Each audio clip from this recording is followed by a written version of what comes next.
Good afternoon, ladies and gentlemen. Thank y'all for being here today. April 1st. It's a beautiful spring day.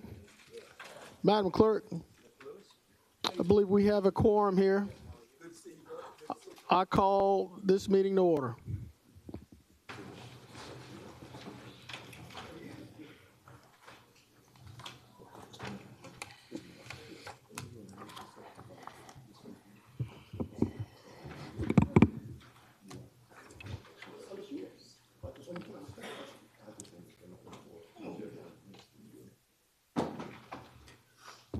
Madam Clerk, the floor is yours. Thank you, Mr. Mayor. At this time, we will have our invocation shared with us today by Reverend Mark Mon, pastor of the Riverview Church, after which we would like to ask our distinguished interim general counsel if he would please lead us in the Pledge of Allegiance. Thank you. Please stand. How about that?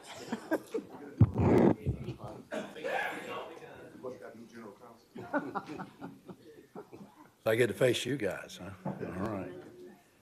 Before we pray, I think it's important to know a couple of things. There are two words that get used in the church all the time, and I don't know that they are fully understood. First is the word pray. In the original language of the scripture, it means an exchange of wishes. So when we pray, what we're doing is exchanging what we think for what God thinks so that we can make sure we do what he thinks, which is always the best way to do business. The second word we use a lot, and the Greeks have 9 different words for the word love. The one used to describe how God loves us is a word that literally just means to prefer. So when the Bible tells us to prefer God first and we exchange our wishes for his, we're showing how much we love him. But he also says, I want you to love everybody else like I do, which means we prefer for them what God prefers for them too. So what we're going to do is exchange whatever our wishes are for God's, so that we as a community can help ask the Holy Spirit to help these folks make good decisions that'll be a blessing to all of us. How about that? So now that you know what we're going to pray, it's going to be real short. So let's pray.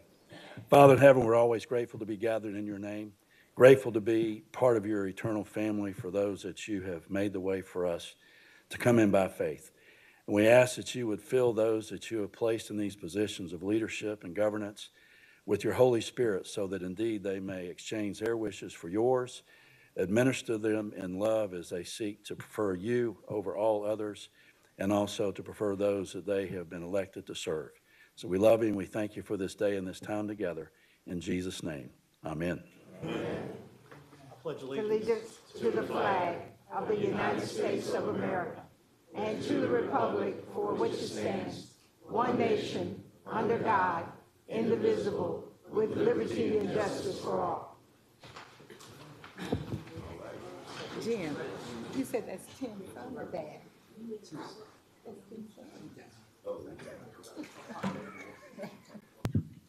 Wow. Reverend Munn, would you please stand, please? Jim just reminded me that you were the son of one of our dear friends, Tim Munn, that we've known for years, and I see the resemblance now. Thank you so much. Well, we would like to thank you for taking the time to come and pray for us. We know that the Bible teaches that we ought to pray for each other, that men, especially those that are in authority, so that they could do what's good, what you prayed for us today. And we thank you for that. And with that, by these presents be it known that Reverend Mark Munn, pastor of the Riverview Church, is our chaplain of the day. May his spiritual guidance and civic leadership serve as an example to all citizens of Augusta. Given my hand this first day of April 2025, Garnett L. Johnson, Mayor. And thank you again for coming and sharing that inspirational prayer with us.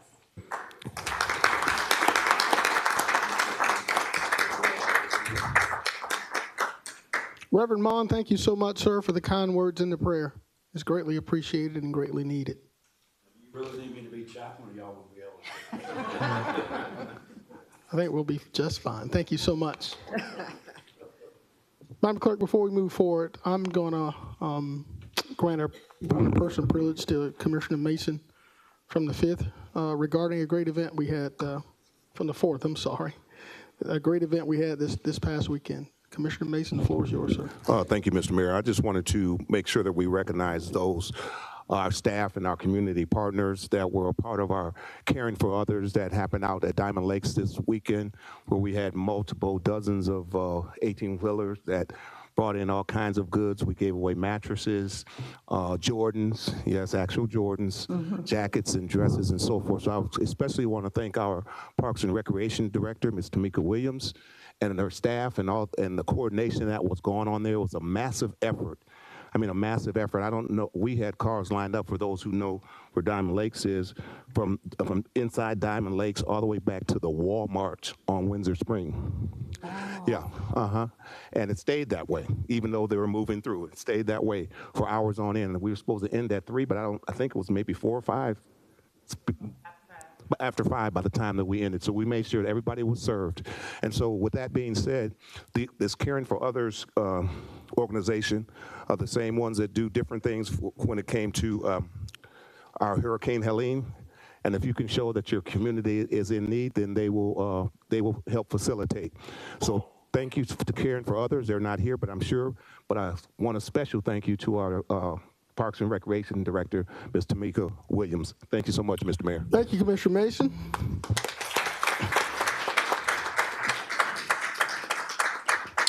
Those were some great organizations, as you mentioned, Caring for Others, Good 360, the National Organization for Black Law Enforcement Executives, Noble, and UPS. To the residents of Manchester, I want to offer an apology in that some of you called, had concerns about getting in, but I'm glad that we're okay. We're okay. Very good. It's always great to have folks to come on and help Augusta recover from Hurricane Helene. It's much appreciated. Madam Clerk, I think that takes us to our delegation portion of the meeting. Addendum agenda, Mr. Mayor. Yes, ma'am, we can. Okay.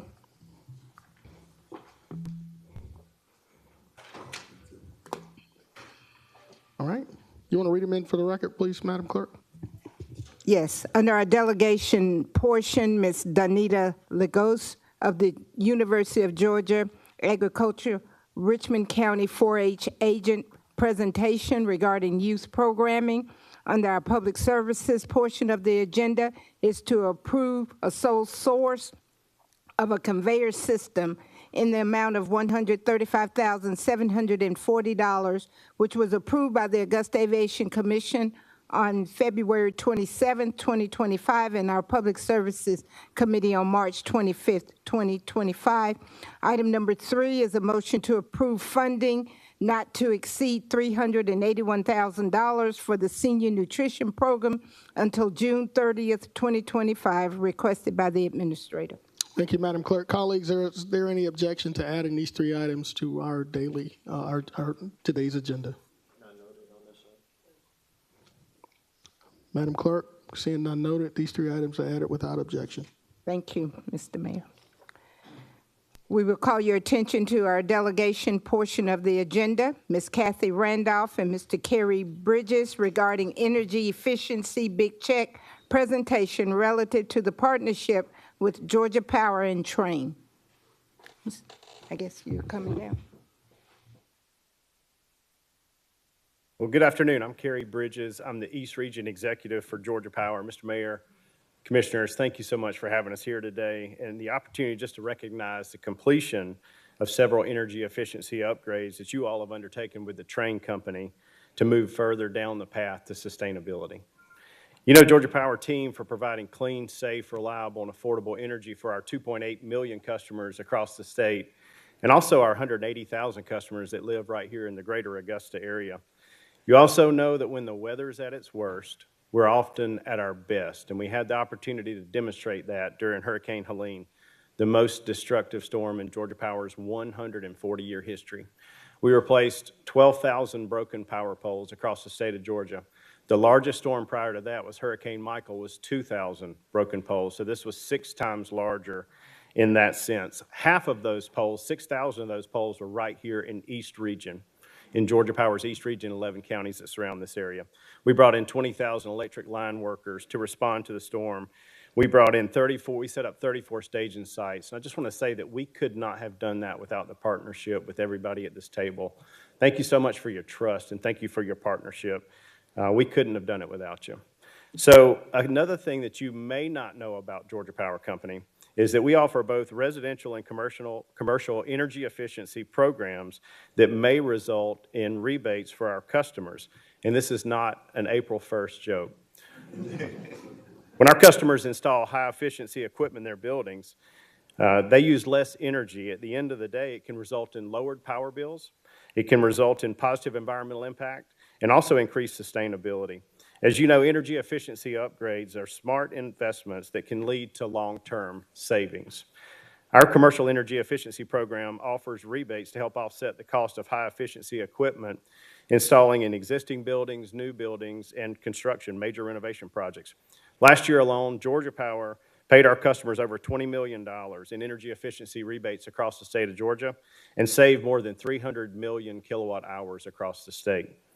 In 2023 and 2024, you all engaged with the train company to complete over 60 energy efficiency projects and upgrades, including adding insulation, including new highly efficient HVAC equipment, highly efficient LED lighting systems, and building automation control systems. These projects were completed over a 2-year period and resulted in over 7.4 million saved kilowatt hours. And it also resulted in a rebate to you all for over $445,000 for upgrading your buildings. Congratulations on taking such a broad scope of work and moving closer to a sustainable future. And with that, I'll just end where I began. You know, Georgia Power, we're going to provide clean, safe, reliable, and affordable energy to our 2.8 million customers across the state. You also know when the weather's at its worst, we're going to be at our best. And in some cases, we can earn energy rebates, energy efficiency rebates through our programs to use less of our product. Thank you for your trust. Thank you for your support. And thank you for your partnership. And the train company, thanks for their partnership in exploring new and creative ways to save energy and money. And with that, we have a token check presentation.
It is always good news when we're creating efficiency in this government and we're getting rebate dollars.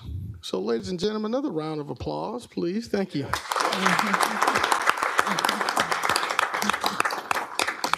Thank you to our partners at Georgia Power and Train Company for making those efficiencies happen. Madam Clerk, let's move forward to delegation. Okay. Item B. Mr. Moses Todd to discuss wastewater treatment contract automatic renewal with ESG. Thank you so much. Mr. Todd, welcome. Yes, Mr. Mayor, Moses Todd, 2747 Deansbridge Road, Augusta, Georgia. And if you want to see the slides, I'll make them available. But Yeah, I think we need to put those up.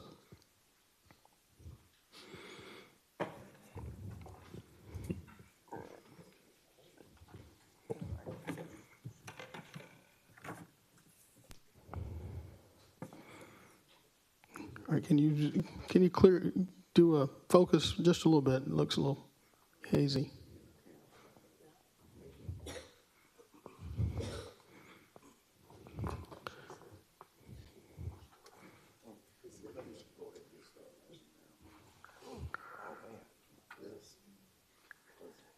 Yeah, it's fuzzy.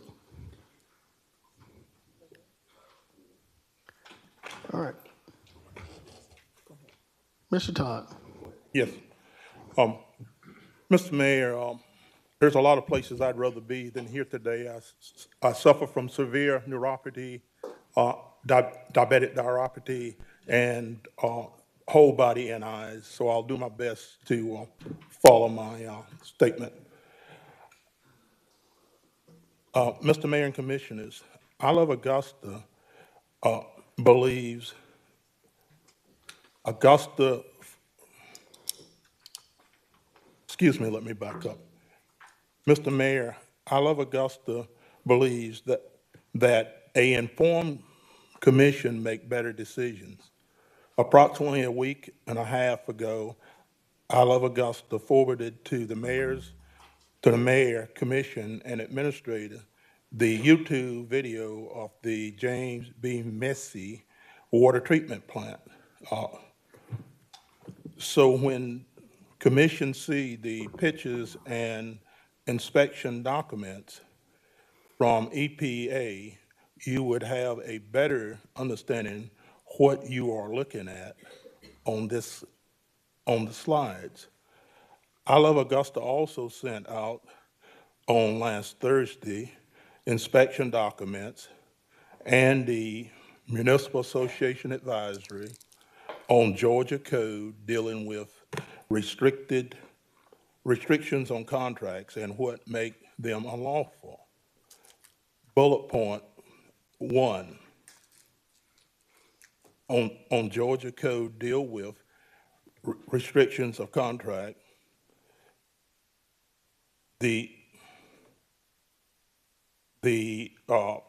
If the contract, Mr. Mayor, limit competition or create a monopoly, it's unlawful.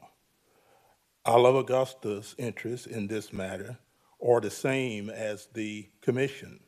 I Love Augusta want the most efficient, cost-effective water waste treatment plant for the users, ratepayers of Augusta, Richmond County. I Love Augusta support continuous private contracting with competition and believe this should only be a one-year extension to give procurement time to go out for competitive proposals or bids. Mr. Mayor and Commissioners, thank you for your consideration and time. Thank you, Mr. Todd. You're actually yielding them 2.5 minutes. I'm going to look through my colleagues. I don't see anybody in the queue. Thank you for being here today, sir. Yes, sir. Have a great day. Let me use some of that 2.5 minutes to comment on the proposed, when we started working this initiative, this was to be a renewal, and it turned into an amendment to a contract and a renewal. So all public works at this point, that it's my understanding that we are under a draft proposed consent order from EPD, and that's the documents on the slides. So if we could did we run through the slides already? If we can run through the slides, I'd appreciate it. Thank you. Thank you, sir. All right, Mr. Todd, thank you so much. Madam Clerk, let's continue. Next, delegation item C, Mr. Melvin Kelly to discuss youth activities homelessness. Mr. Melvin Kelly, welcome back, sir. Thank you, sir, Mayor. Thank you, Mayor. All right. Melvin Kelly, 2014 Olive Road, Augusta, Georgia. Very quickly, I would like to share a few things with you.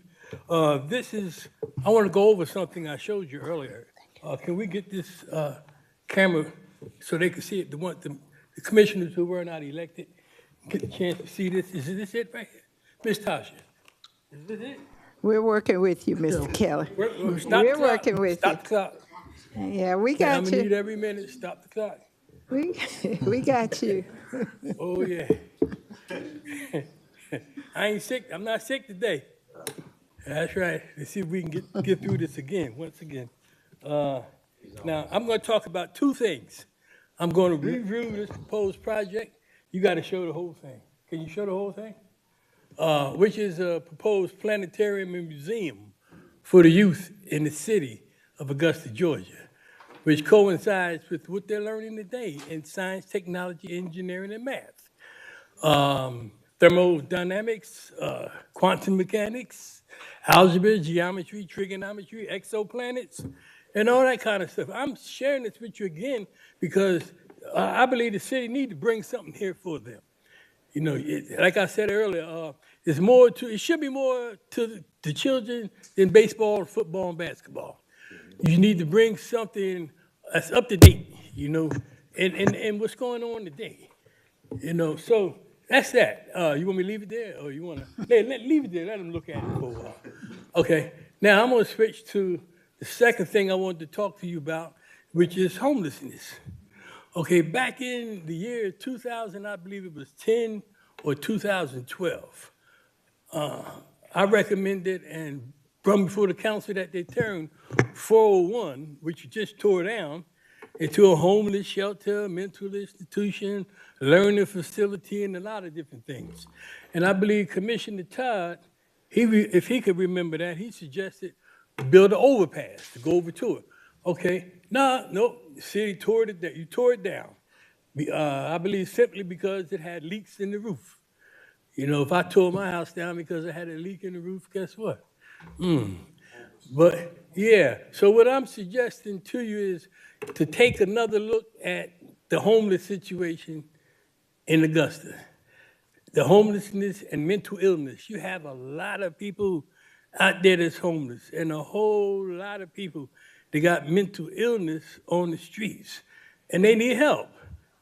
They really do need some help. They're God's children, they're God's product, they need help. They might not be as up on it as some other people, but they're still human. And if you take a look at how many minutes I got left, Mayor? You have 2 minutes. Oh, no, come on, Mayor, you 2 cheating me, minutes. man. You know, I want. Oh, Mayor, come on now. 2 minutes. Come on, Mayor, you cheating me. Now, look, my job, what I do is volunteer research in the area of employment, housing, education, and recreation. And I just bring things forth to the government. I bring things forth to you to give you some ideas, open your eyes up. And hopefully, if you build on it, a change will come. But I was looking at the situation with the homelessness. You got Garden City Rescue Mission, Salvation Army, and you got Augusta Rescue Mission. It's been like that for the past, I don't know how many years. But the homelessness is constantly increasing. So maybe you should take a look at what's going on in some other cities, like New York, Philadelphia, Washington. See what they're doing. Because it's quite obvious the problem is growing because most people don't want to go in them shelters. And I don't blame them. How much time I got left, man? I don't blame them. You have 1 minute. Okay, I got 1 minute. I could do good in a minute. I just want to say thank y'all for letting me share this with you. And I hope you take into consideration what I'm sharing with you. You can take this ideal and build this museum for these children with the planetarium on, and you don't have to tell nobody I suggested it. You don't have to mention it to nobody. Just build it for them. Give them something to do. You know what I'm saying? And with the homelessness, maybe later on I can share some more with you. But Mayor, I want to hear from you, man. What you think? You don't know what I think. First thing, I want to thank you for having a passion for the community. That's one. Two, I want to thank you because you've made some investment in some design and plans. Did you do that? Did you pay for that, or is that from a different project? No, Mayor. I go to Augusta Tech for architectural engineering. Oh, really? So I drew this myself. You do this yourself? Mm-hmm. That's very good. I think I'm about the oldest student up there. But I hope you what I mentioned to you. Mayor, would you like a copy of this again? Yes, sir, I will. Okay, I'm gonna hand it to you right now. You got it. So, Mr. Kelly, you know,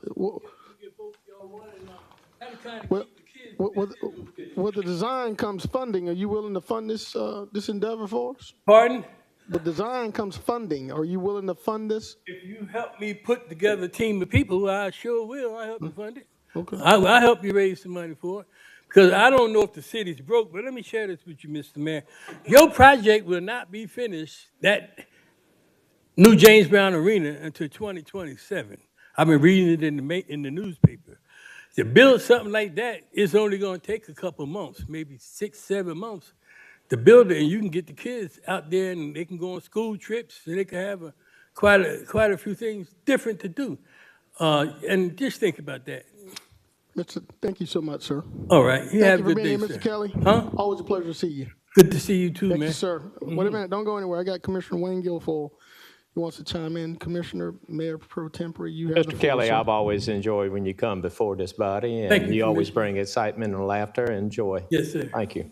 While we got some of the big people in town with the partnership with Georgia Power, we got some ISM folks in here. We got some big corps that's probably watching this that, you know, Mr. Kelly's idea, he brought it before us, I guess, about 5 years ago.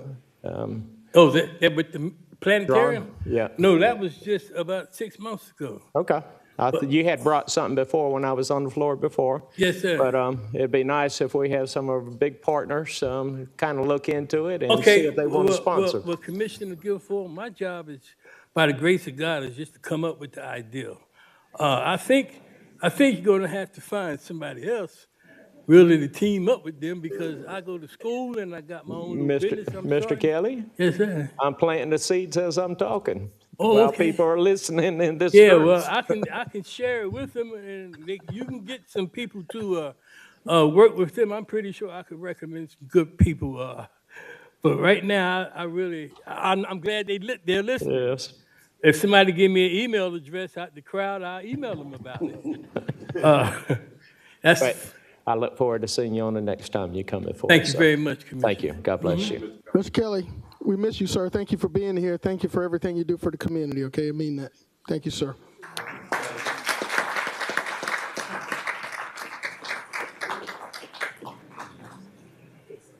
All right, Madam Clerk. Mr. Mayor, call your attention to item 3 on our addendum agenda. I'm sorry, item number 1. Ms. Donita Lagos, UGA, Richmond County 4-H presentation, current youth programming and accomplishments, including 4-H Day at the Capitol, District Program Achievement, Junior, Senior, County Council, Saturday clubs, in-school sessions, and more. This was requested on behalf of Commissioner Lewis. Good day, madam. We can't talk enough about all the great work our kids are doing. Thank you for being here. Thank you very much. And I'm here to tell you some more ideas for things for the youth in Augusta. You got it. So I just need your name and address for the record, and you have Okay, the floor. my name is Donita Lagoas. I live at 3023 Haines Station Drive in Augusta. Thank you, ma'am. My name is Donita Lagoas. I was a Richmond County school teacher for 24 years, and I'm now the Richmond County 4-H agent through the UGA Extension Office. I'm here today to share some details about this incredible organization that is 4-H and the work we do in the community. One common misconception is that it's just for farming and agriculture. We provide so many things more than that. We provide opportunities for our youth to learn with hands-on experiences in the focus areas of STEM, civic engagement, communication, leadership, health, and wellness. Georgia 4-H is in all 159 counties, and in Richmond County, we serve over 1,800 students in grades 3 through 12. 70% of those are underserved and minority students. Locally, we have 76 in-school clubs and 7 after-school community clubs. Students to participate through in-school and after-school programs, community events, project work, and summer camping experiences. Adult mentors provide guidance and encourage 4-Hers to take on proactive leadership roles, building up the next generation. One of the largest and most exciting, challenging, and rewarding programs is Project Achievement. 4-Hers in grades 4 through 12 choose a project area of interest, they research that topic, they write and present an oral presentation to others. This process is all about hands-on learning, self-confidence, and sharing knowledge. The students present at school to their peers and then are encouraged to attend the 4-H district level competition at Rock Eagle 4-H camp. As they reach middle school, the 4-Hers add written portfolios to their projects as an introduction to writing resumes and college applications. By the time they get to high school, they may advance to the state and national levels with these projects. That's just one program that we do. Some of the other activities include horse and fishing clubs, small animal, garden club, Christmas caroling at local nursing homes, Keep Augusta Beautiful, Earth Day at Finnessy Swamp, 4-H the Capitol, where students met Georgia leaders, collecting items for the Ronald McDonald House, Animal Services, and the Salvation Army, cards for veterans, and so much more. In conclusion, the 4-H program in Richmond County offers invaluable opportunities for our youth to grow, lead, and make a positive impact through hands-on learning, leadership development, and community involvement. I appreciate you having me, and you're probably asking, well, what can we do? Well, I wanted to formally introduce myself, which I've already done, and I'd like to invite all of you to take an active role in 4-H, whether it's through volunteering your time, helping to fundraise, or just coming to meet our students. We welcome you and look forward to continuing to build a relationship between you and our 4-Hers. And we do thank the Commission for everything you do for us. Thank you so much. Thank you, Ms. Lagoas.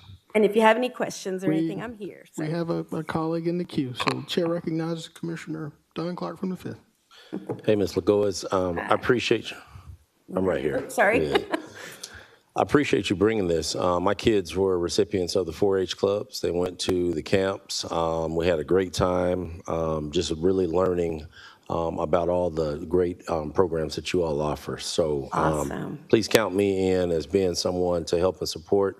One thing about it, I'll tell you up front, time is not one thing we have Exactly. a great deal of, Yes. but whenever and however I can and whenever Commissioner Lewis lets me know, I'd love to be a part of it. I absolutely believe and support this program. Your positive words mean a lot, so that's good. Yeah. If you could just spread the word, that we would appreciate it. I appreciate you. Thank you. Thank you so much. Thank you, Commissioner Clark. Ms. Lagoas, this is, do they have a component for summer session, or is this primarily an in-school? We sure do. In the summer, we primarily go to the community areas. We work through the libraries, and we do tie-dyeing. We're going to be doing some STEM activities, tie-dyeing and sand art in the summer. And then, of course, we do summer camps throughout the summer. And we have financial scholarships for students who need those as well for the summer camps. And the summer camps are for grades 4 through 12. 4 through 12. Yes, All sir. right. So we are very busy in the summer as well. Thank you so much. Yes. We appreciate you being here. Thank you so much. Thank you. All right.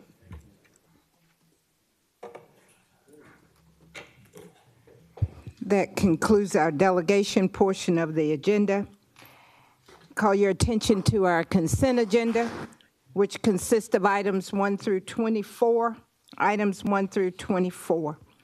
For the benefit of any objectors to our alcohol petitions, would you please signify your objection by raising your hand once the petition is read? Call your attention to item number 2. It's a request for a retail package beer and wine license to be used in connection with the location at 1649 Olive Road. Are there any objectors? Yes. I see 3 objectors, Madam Clerk. 3 objectors. So item number 2. Item number 3 is a request for an on-premise beer, wine, and Sunday sales for a location at 902 Broad Street. Are there any objectors? Any objections to this matter? That's the same 3, Madam Clerk, to item number 3. Okay. Number 4 is a request for a new ownership consumption on premise for beer, wine, and Sunday sales, location Homewood Suites by Hilton, Augusta. Are there any objectors? Any objectors to this matter? Seeing or hearing none, let's move on.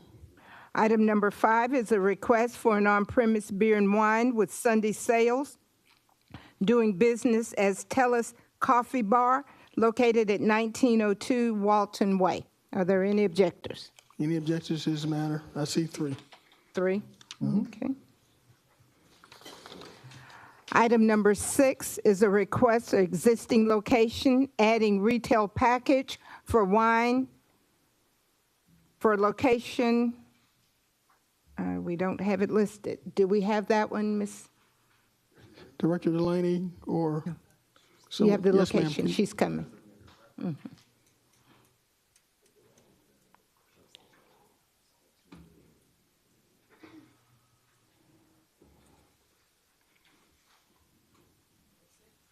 Yes, please.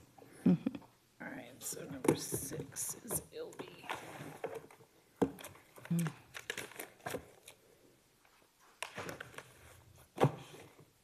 All right, number 6 is alcohol, existing location adding retail packaged beer, wine, Henry Schaefer, applicant for ILB LLC, doing business as Abel Brown, which is located at 491 Highland Avenue, District 7, Super District 10. All right, that's Abel Brown, Highland Avenue. Highland Avenue. Are there any objections to this matter for Abel Brown on Highland Avenue? You got 3, madam. Thank you. Okay. Our consent agenda consists of items 1 through 24 with objectors to our alcohol petitions. Numbers, hold on a minute. 2, 3, 5, and 6. Thank you. You're welcome. Okay. All right, let's get through this. Chair recognizes Commissioner Alvin Mason from the 4th.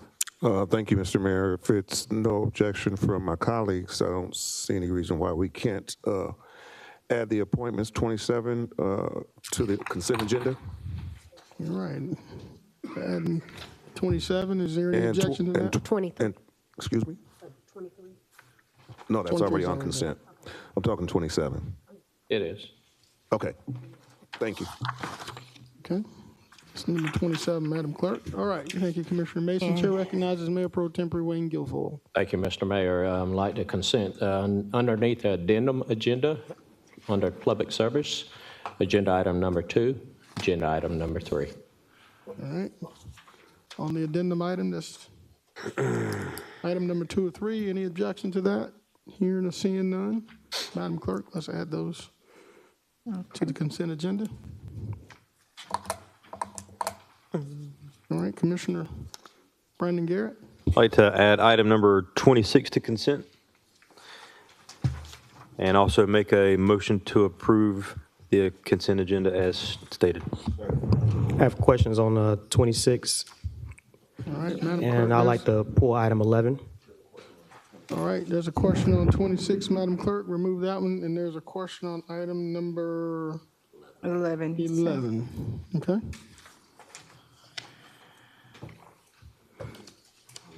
All right, I heard a motion by Commissioner Garrett. Was there a second to the motion to this updated list? Well, All right, Madam Clerk, we good on the numbers? I'm sorry, what were you? Are we going to pull the items Yes, on the ma'am. We're gonna alcohol? pull number 11. We're going to pull 2, 2, 3, 5, and 6. 6. And number 11 and 26 and number 27 was added to the consent.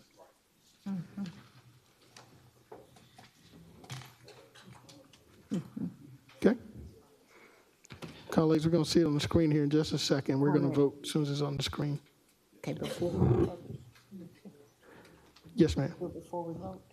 Yes. Okay. The administrator would like to have comment on item number 3 on our addendum agenda, Mr. All Mayor. right. All right. So we're going to just go ahead and pull it, if you don't mind. I thought you consented 2 and 3. You added to consenter. No, this is on the addendum, on the addendum. On the addendum. Yeah, she wants to discuss number 3. Okay? All right, colleagues, if the screen is correct, we're ready to vote. You have a motion and a second. Yes, sir. You need to turn your mic on. So addendum items 2 and 3 are on the add to the consent? She's moving them right now. She's going. Okay. Yes. Yep. So the only item that's on the addendum that has been consented is item number 2. Right. It just wasn't showing on the screen, that's all. Okay.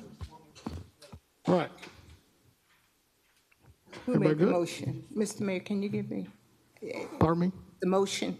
Yeah, the motion was made by Commissioner Brandon Garrett, seconded by Commissioner Alvin Mason. Okay. All right, colleagues, if the item on the screen are in agreement, let's vote.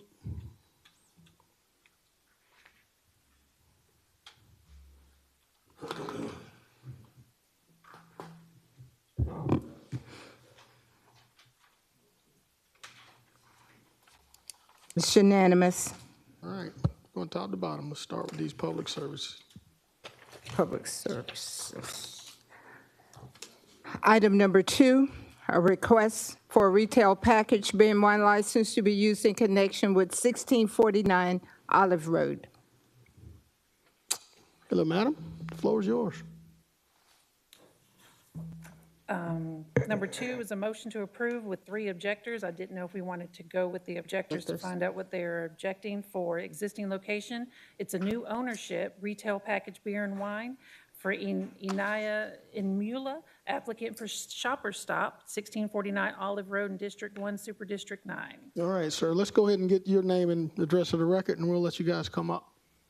Inaya Yanmula, 5320 Shiloh Woods Drive, Cumming, Georgia, 30040. Thank you, sir. You're the applicant. All right, madam, you were the objector. If you will, come to this podium, and for the record, please state your name and address and the reason for your objection.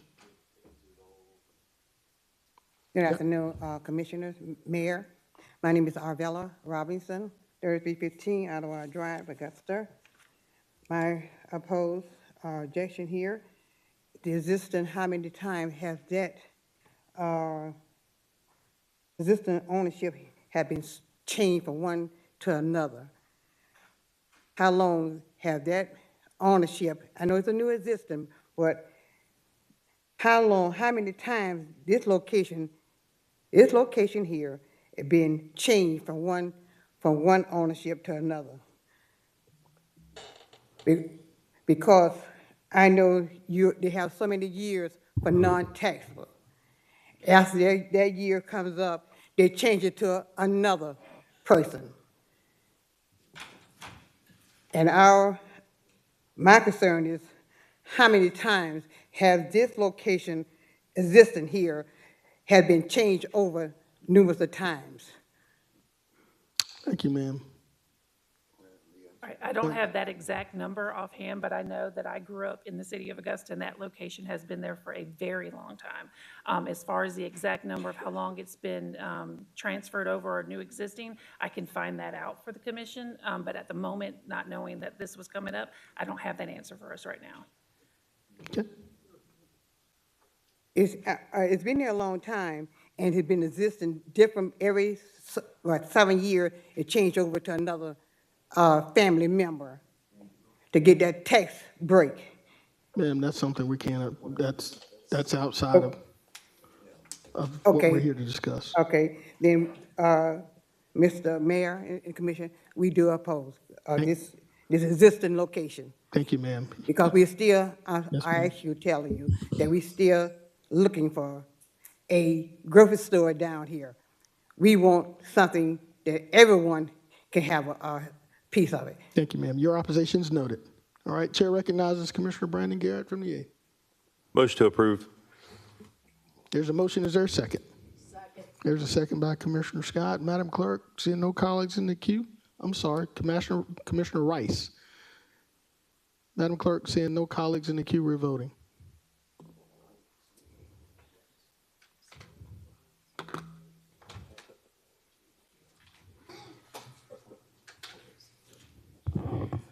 It's unanimous. Thank you, Madam Clerk. Let's move on to the next matter. That's it here. All right, the next one is item number 3, motion to approve for 2516 new location consumption on premise beer, wine, and Sunday sales for Robert Sean Mosley, applicant for Emils LLC, located at 902 Broad Street, District 1, Super District 9. All right. Sir, for the record, please state your name and address. My name is Robert Sean Mosley. I live on the second floor of 902 Broad Street. All right, thank you so much. Madam, Ms. Robertson, you're in objection to this matter as well. Can you state the reason for your objection? I state the reason, Mr. Mayor, we do not want to continue having package stores downtown in any area. We are still focused on one item. An item that we want to see in this community here is a grocery store. Thank you, ma'am. And your opposition is noted. Chair recognizes Commissioner Brandon Garrett from the 8th. Motion to approve. There's a motion and there's a second by Commissioner Alvin Mason. Madam Clerk, seeing no colleagues in the queue, we're voting.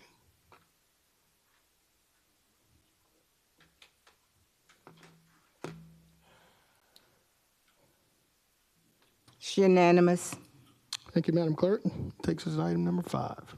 Item number 5 is alcohol number 25-18, new location consumption on premise beer and wine with Sunday sales, Lawrence McDaniels, applicant for MSW&W Cooperative, LLC, doing business as Trellis Coffee Bar, located at 1902 Walton Way, Super District 10, District 1, I do believe. 9, wait, hold on. District 1, Super District 9. All right, sir, for record, please state your name and address. Sir, Lawrence Ross McDaniel, 811 Russell Street. Thank you. Ms. Robertson? Yeah. You have the floor, madam. Your reason for your objection. Same, Mr. Mayor, let the record show that we here to object any alcohol license to be given. And record would show that at the end of each one of your commission term, we note that you all have approved nothing but alcohol license rather than getting a business in Augusta. Thank you, ma'am. Your objection is noted. Chair recognizes Mayor Pro Tempore Wayne Guilfoyle. Motion to approve. Second. There's a motion to approve. There's a second by Commissioner Brandon Garrett. Madam Clerk, seeing no colleagues in the queue, we're voting.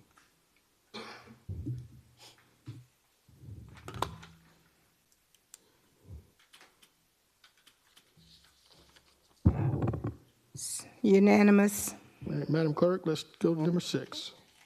All right, number 6 is a motion, alcohol number 25-19. It's an existing location adding retail package for wine. They already have liquor and beer. It's Henry Schaefer, applicant for Ilby, and I don't see them, Abel Brown. Okay. They're not here? Can we proceed with them not being here? They're required to be here. Or we already at commission? Yeah, they're required to be here. Up and down, all right. All right.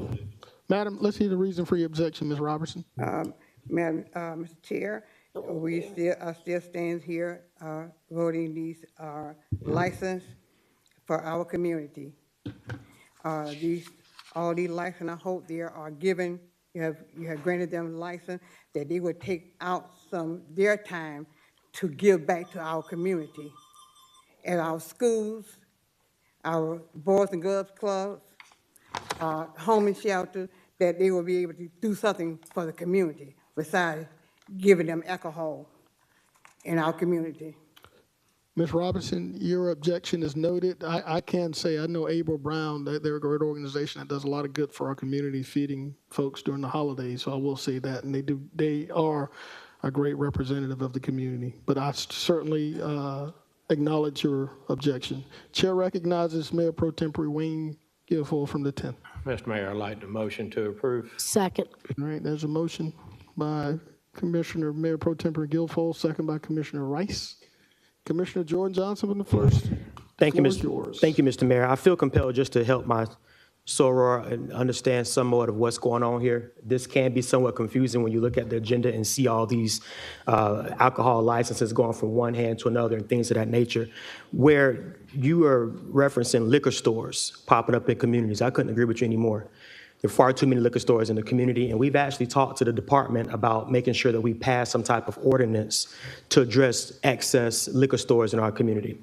But what you're seeing on the agenda today are restaurants. They are businesses that are getting ready to entertain for the masters. So a lot of these are restaurants and existing businesses who already have alcohol licenses, but they're looking for expansions for that purpose. So I want to just make sure that that you left with a sense of clarity that the commission today has not approved 1, 2, 3, 4, 5 new liquor stores. These are businesses that are already existing, that are on the Broad Street corridor and other places that are getting these liquor licenses. Number one, to establish business, and then secondly, for the purpose of the Augusta National, the Masters tournament coming up. But I couldn't agree with you anymore. There are too many liquor stores in our community, and we need to do something about it for sure. But thank you for always voicing your concern. Thank you, Mr. Mayor. Thank you, Commissioner, from the first. Ms. Robinson, and to the two other ladies, this is your right to come and do this. So your voice does matter. Just know that. You can come to every commission meeting to oppose whenever you feel the need to let your voice be heard, and it will be heard. So I want you to know that. So, Madam Clerk, I have a motion and a second for item number 6. Seeing no colleagues in the queue, we're voting. Thank you.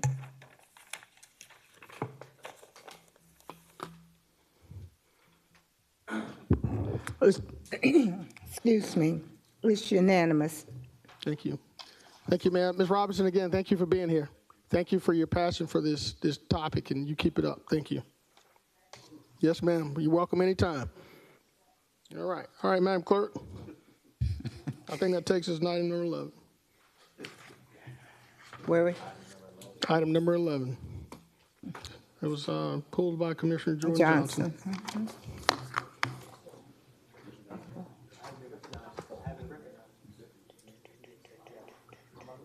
We'll be waiting on Ms. Bonner first. I was just, yeah. Okay.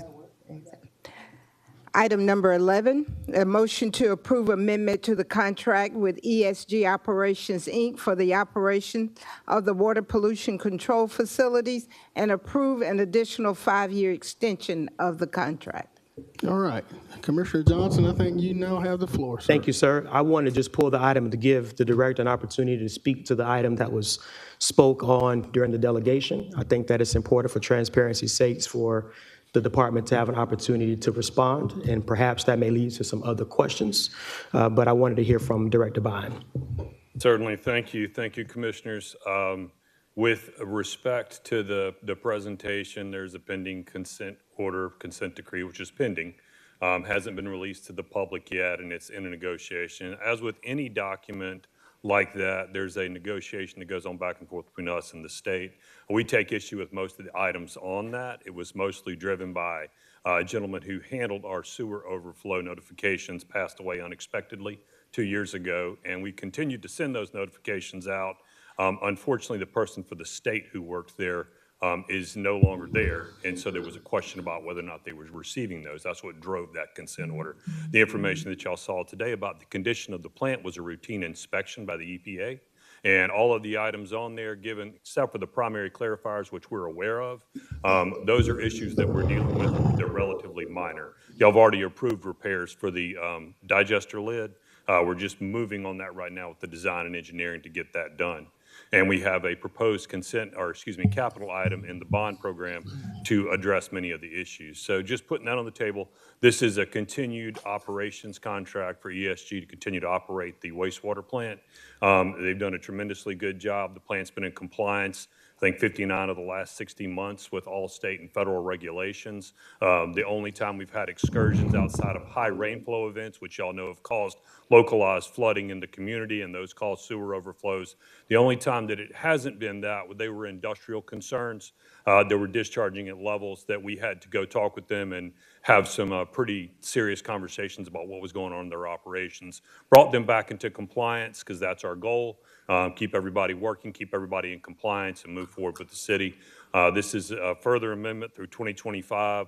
The 2018 amendment allowed this to be extended through 2024 with an additional 5-year extension, and that's what we're asking. It's brought forward annually each year in December, typically, to approve the costs for the coming year. And it's been successful. It's a cost-plus contract, which means it is actual costs plus the operation and management overhead that goes into it. A lot of work that normally would be very difficult to do gets done under this contract. And it's been very successful for the city, and that's the reason I've asked it to be extended. Thank you. Director Bynes. Commissioner Johnson, you still have the floor, sir. Thank you, sir. Just a couple questions. Director Bond, first of all, thank you for the explanation.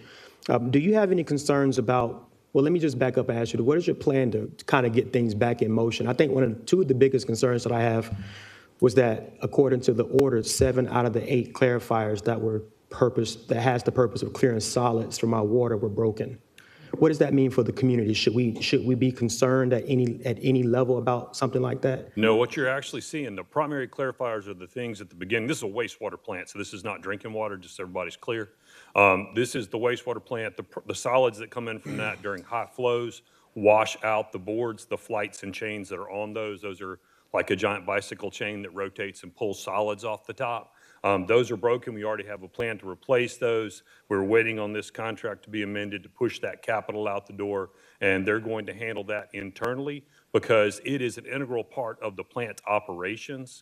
You can't bring a contractor in and have them sit on standby if a high rain event occurs that causes water to flood those basins. So they're going to be in charge and control that operation, getting it repaired. Once those get in, it will improve the overall treatment efficiency of the plant. I expect that to get started in about 2 months. It'll probably take about 4 to 6 months to complete the first 2, and we're going to continue to work through them as we repair them. What that does for the city is it increases our treatment efficiency, which allows us to add more industrial capacity so that as EDA develops more clients and brings them forward, we have the capability to accept those. And so it's integral. It's a core piece of the plant. It's something we've known about. They have proposed a solution. They've tested one. That's the reason one's still operational. It's been a success, and we continue to roll it out to the rest of the units. Okay, and final question is that I know the contract, there's been some additional services added into it.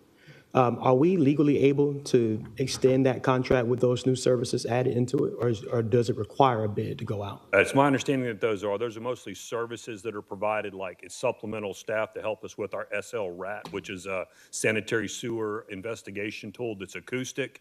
And so we usually get a person or two that comes in and helps with that, to help take some of the load off our construction and maintenance group. That's also part of meeting the consent decree requirements. So we've been doing this for years, operating as though we were underneath a consent decree and doing all the things that they already asked us to do. We're just compiling that information. So there's things like that that are in there that we feel are value to the contract. Is that also the understanding of like procurement and legal that we're able to proceed today without any issue? It is my understanding that it is, being that we've gotten to this point. Yes, sir. Can we get one to weigh in, perhaps, Mr. Plunkett, Jim Plunkett?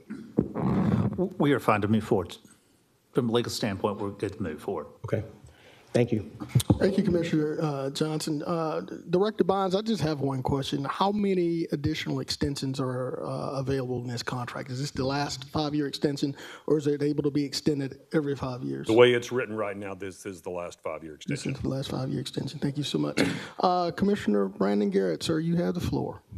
Thank you, Mayor. I'd like to make a motion to approve this. I'll second it. All right, there's a motion to approve by Commissioner Garrett, second by Commissioner Mayor Pro Tempore Guilfoyle. I see Commissioner Tony Lewis in the queue. Sir, before we vote, wanted to speak first. you have the floor. Commissioner Lewis. Thank you, Mayor Johnson. Go ahead. Okay. Good? Yes, sir. You Good. Thank you. Thank you, sir. Mr. Bynum, you know, I've had conversation with you about these our water tanks. Now, when we're looking at this particular item here, we're talking about the waste treatment plant. But I see here in this Appendix O where we have a list of all of our water tanks, and they are to be refurbished, repainted. So how do you incorporate that particular item into this waste contract? How explain to me how those get tied in together. Those were requests for services. The company that we were using was purchased by another company, and the service went through the floor, which is why some of the tanks need to be painted.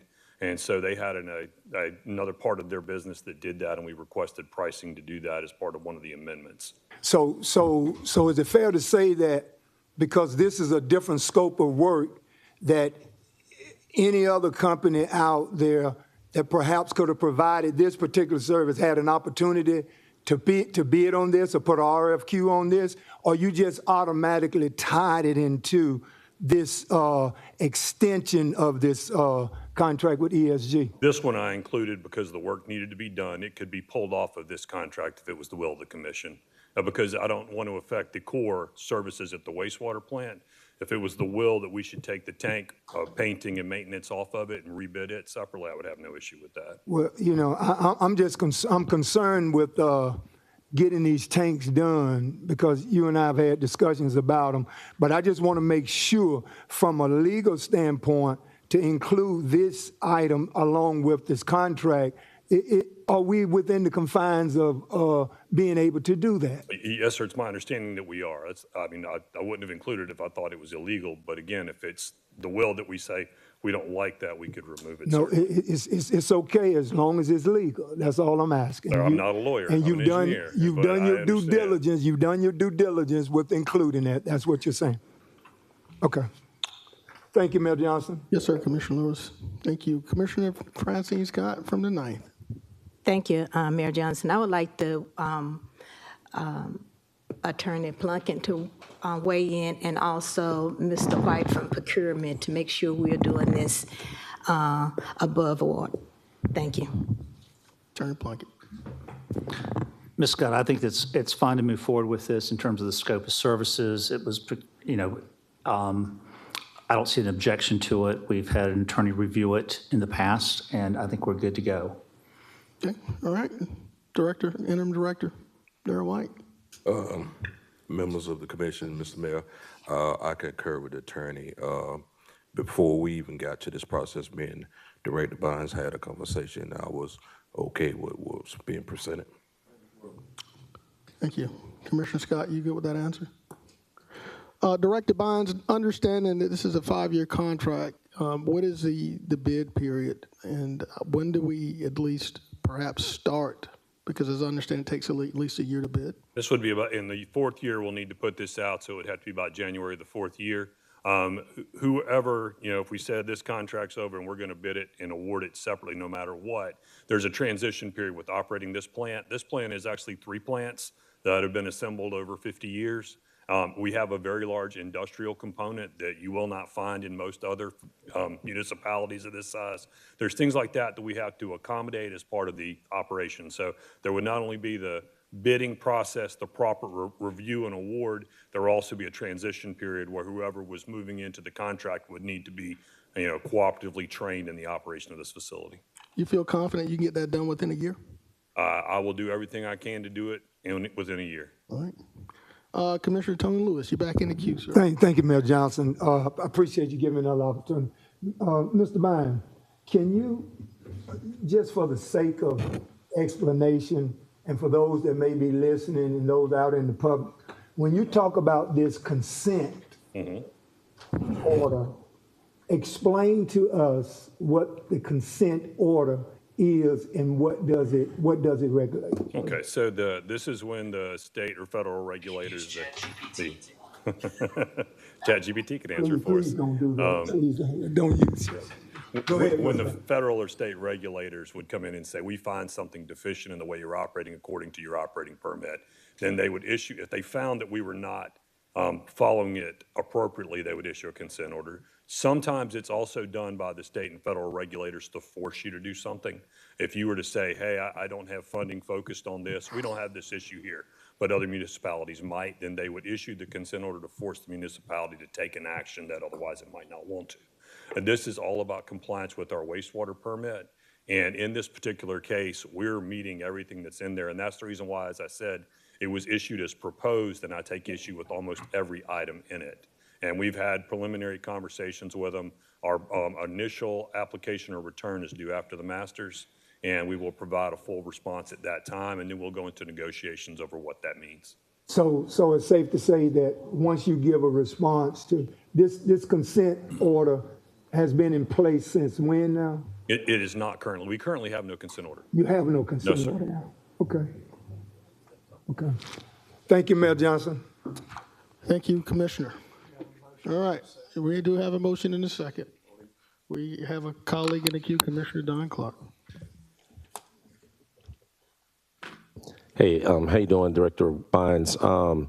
Darryl, I got a question. So, I'm sorry, interim director for procurement. I'm okay either or. No, sir. I want to make sure we get it right. Hey, clarify. So Director Bynes just said that it's about a 1-year handoff between if we chose to bid this out. Would that line up appropriately for how long it would take us to get through the process of bidding it? And then, even if we had to prepare, if ESG doesn't choose to bid again, bringing another group in, does that give us enough room, or do we need more room than that? Depending on it, if you started January, like he suggested, yes. But if you started mid-year, no. Because let's say ESG don't get it. You probably need a good 6 months to get a new firm up to speed and get going. So you really looking at a year and a half probably. But if you start in the 4th year, like he said, that's enough time. That's what I thought. So, because I think the biggest thing is just making sure this is essential to your operations. Director Bynes, I think you've clarified that greatly. ESG has been a solid partner. Yes. For the operations. That's correct. And also will be aligned with you for addressing the EPA concerns that were in the report as well. That's correct. Yeah. I know we have Mr. Cassell from ESG. Wanted to just give you all an opportunity to say something since you are here. You had a long trip from Macon. Hate for it to be a blank trip, even though it won't be blank if we move forward with the contract. Either one. Whichever one you feel less threatened by. No, go ahead over to the side. It's fine. Yes, sir. First, Mayor, Commission, thank y'all for Yes, having sir. us. Thank you for giving us. Just for the record, if you could just say your name and address. Dan Grissell, our corporate offices are at 6400 Peak Road, Macon, Georgia. Thank you. And I'd say, thank y'all for having us. This has been a tremendous partnership, what we've been able to do there. And we obviously couldn't do it without the support of the staff here. We've got a great partnership with your utilities department. We work hand in hand. One of the things that impacts all of us is what comes into the sewer. And so it's the joint effort between the collections efforts, what's going on within AUD and what ultimately ends up at the plant. I know there's been some conversations about our primary clarifiers and all that. And a big part of it is what Director Bynes had pointed out, is that there's a tremendous amount of debris, especially grit and soil and stuff, that ends up in our sewers. And when we get these bigger rains, such as the hurricane that came through, all of that washes to the plant. And what it does is, and I'm not talking a little bit, we're talking tons and tons of material. And that's what's happened to these primaries, is that the headworks of the plant are not designed to handle it as the growth and everything that's happened here. And so a part of the plan is to address that going forward, is in a part of an upgrade to the plant to get us to where we can meet those needs. But I'm open to any questions you may have. All right, I would stay right there. There's a couple of the colleagues in the queue. Commissioner Clark, you. Yeah, last one. Director Bynes, I know our wastewater, just for a point of record and point of understanding, since the public is being educated just as much as us, what are the locations right now that your operations cover? So the operations of the wastewater facility, the Messley plant operates the entirety of Richmond County, with the exception of Little Spirit and McBean Creek, and picks up Fort Eisenhower, goes all the way to the county line, picks up part of Columbia County, and serves those entire areas, all the industries and everything. Yeah, so you guys aren't just covering just Richmond County residents, but also the installation as well. That's correct, we do. All right, thank you. And just, I want to make sure I say one thing real quick as part of the response. The material that's coming into the plant, I want to let y'all know, as the consent order and everything, is that our construction and maintenance division has done tremendous things and taken tremendous strides to make the sewer collection system better, to minimize those flows. We do have a very good team that's working on that, and I just want to make sure that y'all heard that from me directly, that we are minimizing inflows, minimizing extraneous material, and working actively to get that system tightened up so that it does impact the plant less. Thank y'all. Thank you, Director Blind. Commissioner Catherine Smith Rice from the 3rd. Thank you, Mr. Mayor. This has been a topic that has been, I feel like, been going on for a couple of years since I got on the commission back in 2021. And it's back. And, I've been thinking about this one and want to support it, but then I'm on the fence. But I'm going to make a substitute motion to renew the operations portion of the contract for 1 year, and at the end of the year to either rebid it or bring it back to in-house. I feel like it would be fair for this actually to go out for bid, to be bidded in all fairness. I know this company's been doing this for 16 plus years, but I do think it needs to be out for bid. So that's where I stand. Can you repeat your motion? Yes, ma'am. To renew the operations portion of the contract for a year. I mean, I can make it 2 years, but let's go with a year. At the end of the year, to either put it out for rebid or bring it back, bring the operations back to in-house. All right. Commissioner Rice has a substitute motion. Is there a second to that motion? Second by Commissioner Johnson. All right. Mr. Mayor. Yes, sir. If I could get some clarity on this, based on the conversation, I believe that there was an issue that it would take at least 1 year to transition. So if you had a bid for 1 year, you would also be starting bidding it immediately as well. Is that the intent? It'll take up to 2 years. Yes, but I mean, if you're going to extend them for 1 year, you would need to start the bidding process for the new bidder, new contractor immediately as well. So that's what I'm trying to make sure, that we would need both a extension and a motion to put it out for bid now. I'd like to say, let's put it out for bid now. All right. Commissioner Johnson, you still second that? Second by Commissioner Jordan Johnson. Commissioner Tony Lewis from the 6th. You have the floor, sir. Thank you, Mayor Johnson. This to Mr. Bynes. Mr. Bynes, you being the director, and, you know, I've always been a proponent of directors knowing their job and what's best in their area of expertise. And I feel no different here today than hearing what it is that you said and how you explain it.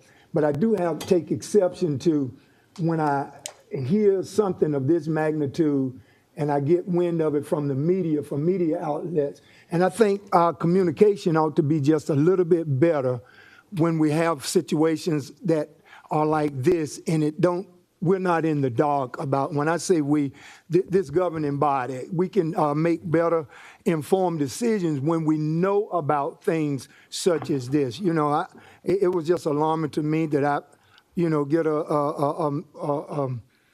see it in the media about what's about to take place. And you know, this coming on committee last week, we didn't have a lot of opportunity to ask questions or to even know about this. And then to have it brought before us without a lot of knowledge of exactly what's going on. I appreciate your candidness in explaining to us, you know, your position on this and how you feel about the company that is working here now, and that you feel comfortable with them moving forward and continuing to do the work with the extension of the contract. I honestly do. But I would think that it would best serve us a little better if we have more information beforehand, you know, a lot more information, a little more communication, a lot more information, so that we don't have to be in the public's eye of having to discuss something that perhaps could have just been consented, and not to have a lot of discussion about it, because we would be aware of it and have knowledge about what it is in the direction that you would like to go. I've oftentimes say that I trust our directors, you know, their knowledge, their expertise when things come before this commission. So again, I would just appeal to you and the rest of our directors to allow us to have privilege of things that are being brought before us that may be contentious, that may, you know, we may not have a lot of information on, and it would better help in our decision making. Thank you. Certainly, sir. Thank you. I would say this is to me, this was a routine agenda item, and that we typically bring it forward in December. The hurricane caught me, and here I am in, you know, April, and I still haven't got it executed yet or approved. And so that's a serious lapse on my part. The consent order was sent to me only, and so I was a little surprised when it ended up in the press. I actually asked and got I did get confirmation from the state that they did not provide copies of it because it's not approved. At this point, it's proposed, and how it ended up being in the public domain when it was a negotiation between me and the state was a little shocking. And so now, I've talked to different people about it, but internally, it's been a very tight group and my attorney who've been working on it. And so I just wanted to make sure that that's the reason why I was as shocked as y'all were when it ended up, publicly out there and there were questions about it because, it was a very unusual situation for me. Thank you, Director Brown. Thank you, Mr. Mayor. Call for the question, sir. All right, there's been a call for the question. On the substitute motion, made by Commissioner Rice, seconded by Commissioner Johnson. Madam Clerk, we're voting. Roll call vote on the substitute motion. Roll call vote. It's been called for a roll call vote on the substitute motion.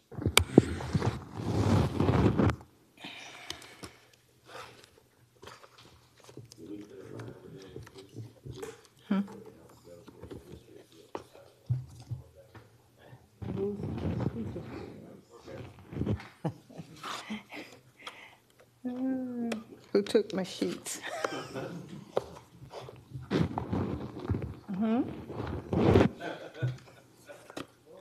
Who got them? Huh?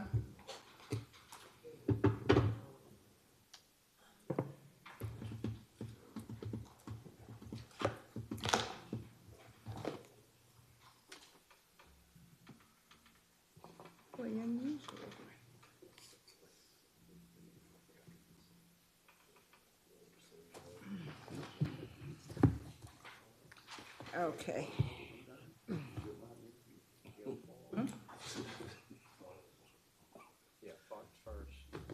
Okay. Mr. Clark. We're voting on the substitute motion. Yes, sir. Would you say the substitute motion? Substitute motion is to renew the contract extension for 1 year for operations and our rebid contract or bring back in-house. It's immediate bid. With an immediate bid? I beg your pardon? With an immediate bid. With an immediate bid. Yeah, she Yes, said, ma'am. yeah. Okay. I vote no, Madam Clerk.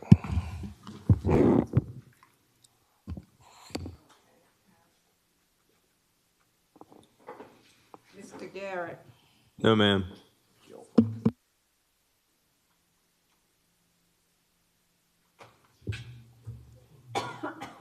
No, ma'am. I'm going. Guilfoyle. Guilfoyle, no. Okay, Mr. Lewis? Wait a minute. Mason?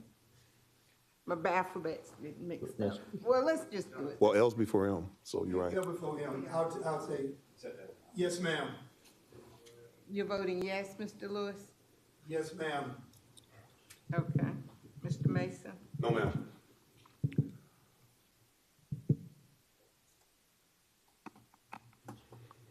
Ms. Pulliam? Johnson?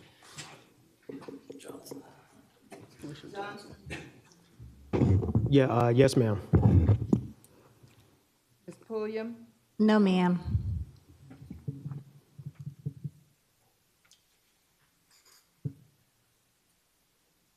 Yes, ma'am. Okay.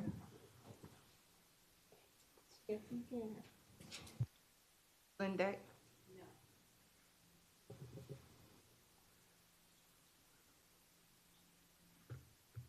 So we're with.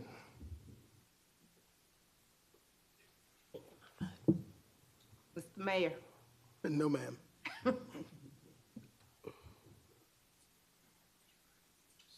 Last but not least, Yes, you we're didn't done. get me.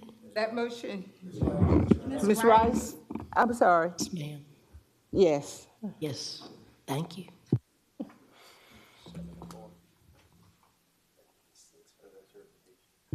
That motion fails with Mr. Clark voting no, Mr. Garrett no, Mr. Mason no, Mr. Guilfoyle no, Ms. Pulliam no, Ms. Slindake no, the mayor no. Voting yes, Mr. Lewis, Mr. Johnson, Ms. Scott, and Ms. Rice. Mr. Mayor, roll call on the primary motion. Got it. Roll call vote on the original motion made by Commissioner Guilfoyle, seconded by Commissioner Garrett. Okay. Mr. Clark.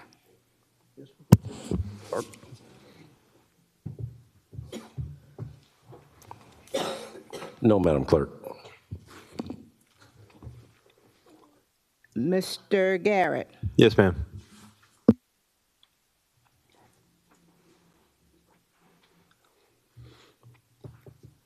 Mr. Guilfoyle. Yes, ma'am.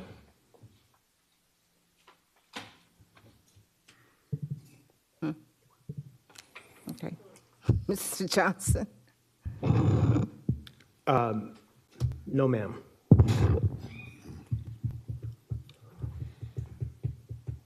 Okay, that's Mr. Mason Johnson. Well, he said no. Oh, I got help. Which Johnson? Yes, ma'am, for the mayor.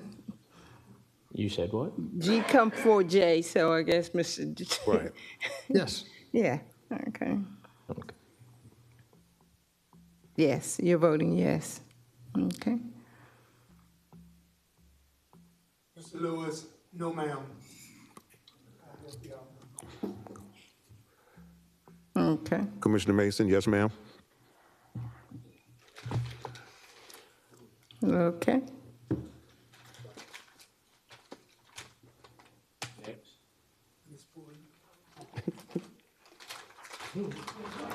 He said no. Ms. Pulliam? Yes, ma'am. Okay. Got Ms. Rice? Ms. Scott down. Yeah, Ms. Rice has voted. RS. She raised her hand. Oh, raised it. To vote. Well, that's what I have you down, no.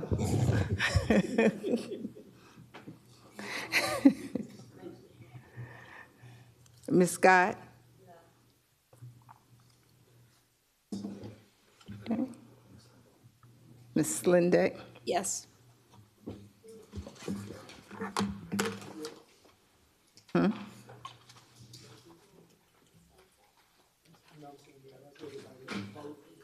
Six. Mhm. All right. That motion carries? Carries, yes, sir. All right. Thank you, Madam Clerk. Let's move on to the next item. Thank you, Commissioners.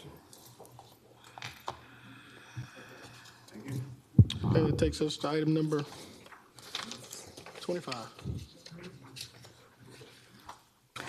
Item 25, discuss job postings and reclassification to the next commission agenda. All right. Commissioner Johnson, I think you asked this to be pulled? Or I've added it to the Oh, agenda, it's your yes, sir. item. I'm sorry. So thank you, sir. I've added this to the agenda because last week at our committee meeting, we had conversations about job postings. And the finance director position had been posted as a chief finance officer. And in asking how it got to that point without commission approval or commission awareness, I guess I should say, no one could answer the question. And so I put it on the agenda today so that we can have a conversation about how this became and how do we decide to move forward in the future where job postings and reclassifications are concerned.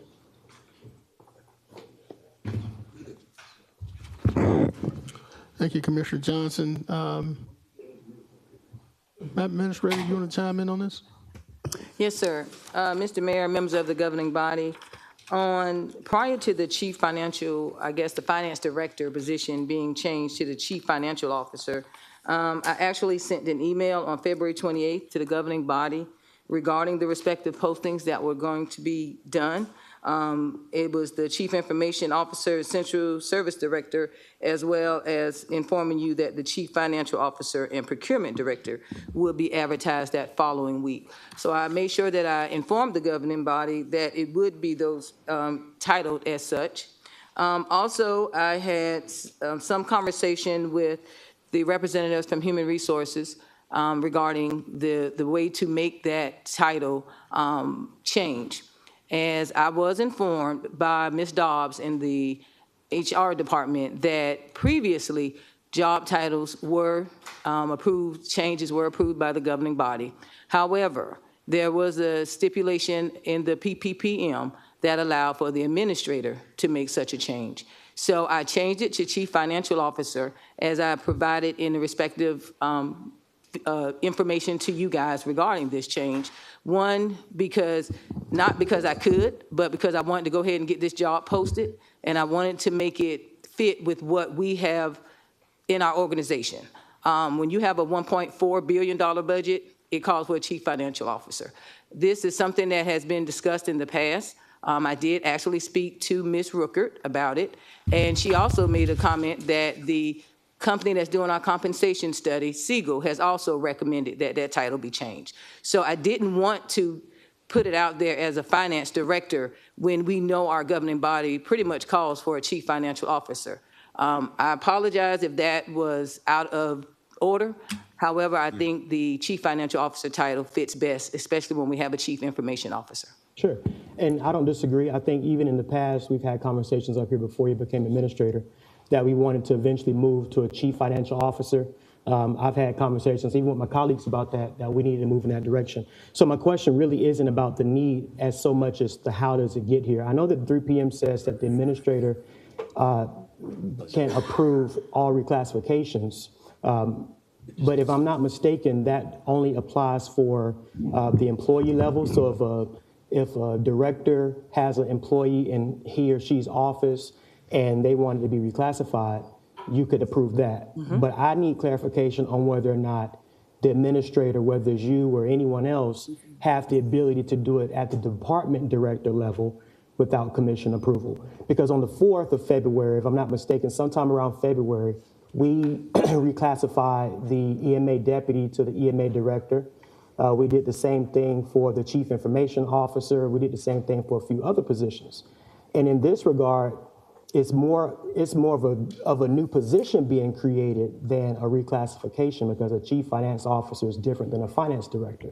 So I need a little just understanding and clarity on whether or not the administrator can reclassify, restructure any department without commission approval, because it's just my understanding that if the directors are, hired by the commission, interviewed by the commission, demoted by the commission, the administrator can present that for review or for recommendation, but the commission makes that final answer.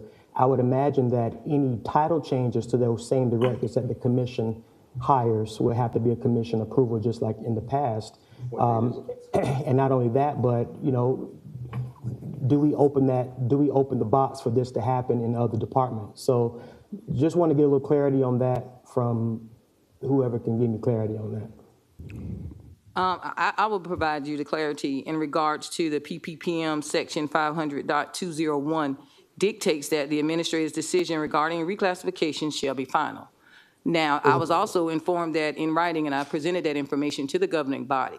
If that was something different, I think the governing body, the Human Resource Department, should have informed me. They did, as I've stated, state that prior, the department titles were approved by the governing body. I wanted to hurry up and get this job posted. I made sure that it fit. Please believe me, I would not do anything that would be contrary to providing what we need, or I think we need as a title. I didn't change salaries, so it didn't affect any monetary budgets or anything like that. It was just basically to make sure we can recruit the best candidate for this organization. I'm with you 100% on that. Mr. Plunkett, can you give a determination on whether or not the administrator is able to do that at the department level without commission approval? Mr. Johnson, at this moment, I would have to either defer to the HR director or bring an answer back to you. The PPPM is a fairly large document, and I have attorneys on the law department that deal with that more day to day than I do, but I'm more than happy to bring you an answer by next week. Is there such thing as an unclassified position in the city of Augusta? I mean, this has been on, I put an email on Thursday that this was going to be on the agenda today. That was how many days ago?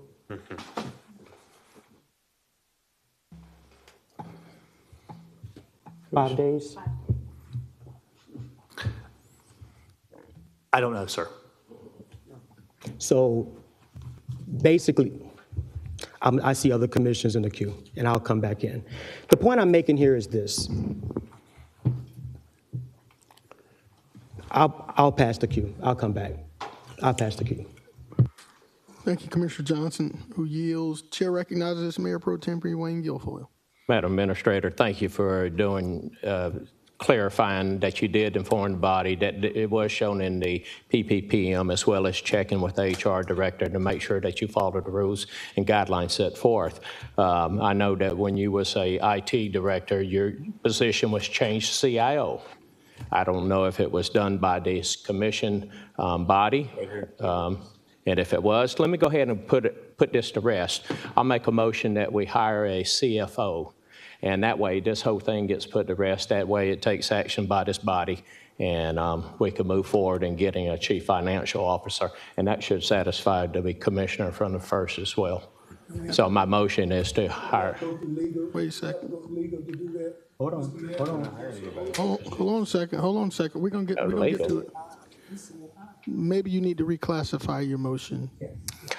To post a CFO position to hire. Is that good? That's clear. Okay. It's clarified. He's clarified it, Commissioner Lewis. Thank you. Is there a second to that motion? Second. There's a Call second for the by question. Commissioner Catherine Smith Rice. The motion is to classify. Mayor, I still have a question. All right. Commissioner Garrett. It was to post a CFO position. I mean, I guess classification, I don't know if that's, but that's what the motion was, to post the CFO position. I got a question Chief for the attorney Financial before we Officer. move. Attorney Plunkett, should we reclassify the title before we post the title, if it's the will of the body? Already posted. We're talking about after the fact. Pretty much. I'm looking at some information regarding the PPM real quick. I apologize, sir. I think that if the person points to the administrator, she can reclassify the positions. I think that it's not out of line, it's not, that's the right word I'm looking for. It is not impermissible for her to have posted the CFO position. I think with the motion, it's more of a ratification as opposed to approval, that you're ratifying her action of posting the CFO position. Thank you, Attorney Plunkett. All right, Commissioner Garrett. Thank you, Mayor. Before I vote for this one way or another, I think it would be helpful to this body to understand, besides the change in title, what other parts of this are different. I mean, what compare a CFO to a finance director, and in regards to what you're asking in the job posting compared to what it would look like if a finance director was posted? So the only thing that I changed on the actual position is the title. And I did it by comparing what other agencies our size are doing. As Ms. Rookett stated to me, that's what the company did as well. Siegel said the same thing. Compensation Group stated that an organization of our size should have a chief financial officer, not a finance director. I looked at other agencies our size, as well as looked at agencies that are smaller than us that have chief financial officer. So that is the reason that I stated that it should be a chief financial officer. So we're just going for a fancy title instead of? No. A finance director is different from a chief financial officer, just like a chief information officer is different from an IT director. It's on the scope and it's based on the actual respective strategic plans that they have in place. That's what we need to go as a governing body when it comes to our finances. We need to look at strategic plans. We need to look at things that's going to be able to provide the efficiency that we were discussing earlier. And that's what CFOs do. Okay. I'm going to ask one more question. Yes, sir. So changing the title without really much in the regards to changing what is needed in the position, how much does the salary change? The salary doesn't necessarily change. It's all going to be respectively negotiable. I will also state that for our procurement department, as well as our finance department, we didn't actually have any job descriptions All right. because the people that were in those positions were in there for so long that we didn't have any on record. So the HR department did a great job in developing some of these job descriptions for us, and then I reviewed them, and then I made the respective recommendation. So in regards to, you made the mention of an organization this size. Yes, sir. Should we be changing the titles of all of our directors? Do we need a chief water czar? I don't know. All I can speak to now is chief commission clerk. I wouldn't say that, Commissioner Garrett. The only reason I looked at that one is because that's one that we have available now. Okay. Thank you. We got a chief commission clerk. We got a boss lady. All right. Commissioner Johnson, I see you in the queue. There's been a call for the question, but. I have questions. If we have questions, we have questions. Yes, sir. So if there's no change to the actual position except the title, what is the purpose of changing the title? If there's no change in the job performance or the job duties? And maybe I should have stated this earlier. I just stated it. We didn't even have a job description. That's what I'm stating. We didn't have a job description.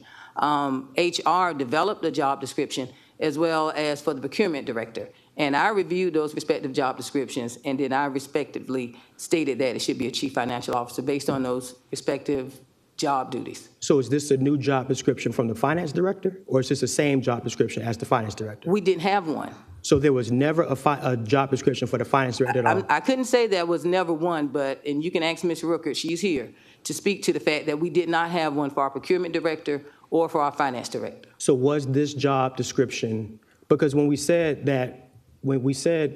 there's no changes from one to the other, I mean, a chief finance officer has a different set of responsibilities than what a finance director would have. So did we base it off of a finance director, or did we base it off of a CFO? I haven't seen anything like that. You haven't? A job description. We based it on what we felt, and I can't speak for what HR, when they did the basic of the job description. But when I looked at it, I was basing it on somebody that's going to bring the expertise to Augusta to move it forward when it comes to the financials. So does the current job description set us up to get to that point? Yes. Okay. Now, I want to go back to Mr. Plunkett, and then I'm gonna leave it alone for now. So you gave us something that you just looked up. Does the administrator, so let me ask, who do the department directors report to? Who is their direct report? They report to the administrator. Okay. So let me ask you this, Mr. Plunkett. If that's the case, so we're saying that the administrator of Augusta Richmond County can create any positions, can change any positions, can reclassify any positions without commission authority. Again, I was not familiar with this agenda item for the week, and so I'm going off of information I'm being provided. So would it make more sense for us, instead of approving this today, to wait for you to give us some type of determination? Because this goes right back to the same conversation that we had last week about some reorganizations. The PPPM says the administrator can reorganize any department, so it wouldn't be necessary for the commission to go in there and do reorganizations. It would be my preference for me to be able to bring you back a definitive answer. I think that we should figure out what we're going to do and stick to it. Because if the commission had to approve the EMA director, the CFO, and the CIO and everything else, why are we deviating from what standard practice has been? That's what I think we should do. We should figure out what we're going to do, which rule we're going to follow, and stick with it. But I would be interested to see what recommendation comes back. I mean, because I don't think that any commission up here would be willing to yield that type of authority without some type of check and balance. And I can either provide that information at the next committee, commission meeting or committee meeting, or I can provide the information to the administrator to send out prior to that time, since we don't have a meeting next week. I apologize for not being prepared. I did not really appreciate the scope of your agenda item, but I will get you an answer definitively regarding reclassifications of department heads. Reclassifications, reorganizations, All who has the things. ability to move the needle in departments? Who has the checks and balances there? You'll have that next week. Thank you. Commissioner Johnson, we do have a motion on the floor by the commissioner from the 10th. Unless he's willing to yield, you would have to submit that in the form of a substitute motion. Well, I would submit it in the form of a substitute motion that we wait for our legal department to give us, Second. I would make it a motion to wait until the legal department comes back with the determination on who can do what in this government. All right, is there a second to that? Second. There's a second by Commissioner Scott. And let me make a point of order before we vote, because I can already see how this is getting spun. No one is opposed to having a chief finance officer. Let's put that out there first, okay? Mr. Mayor, you and I have spoken, we've all had a conversation. We need a CFO, period. But what I want to get determination on is how do we conduct business as a government, right? And this is a conversation I think is going to be very front and center during the charter review. But in this regard, it shows the holes that we have in our government, right? So I'm not coming down on nobody or whatever, but these types of decisions have historically come through the commission. And we need a determination from legal as to how we move forward with business going forward. That's the only purpose of this conversation. Authority. All right, thank you, Commissioner Johnson. All right, Commissioner Lewis, we ready to vote? We ready to vote in the substitute motion? Commissioner Lewis, you got anything you need to add?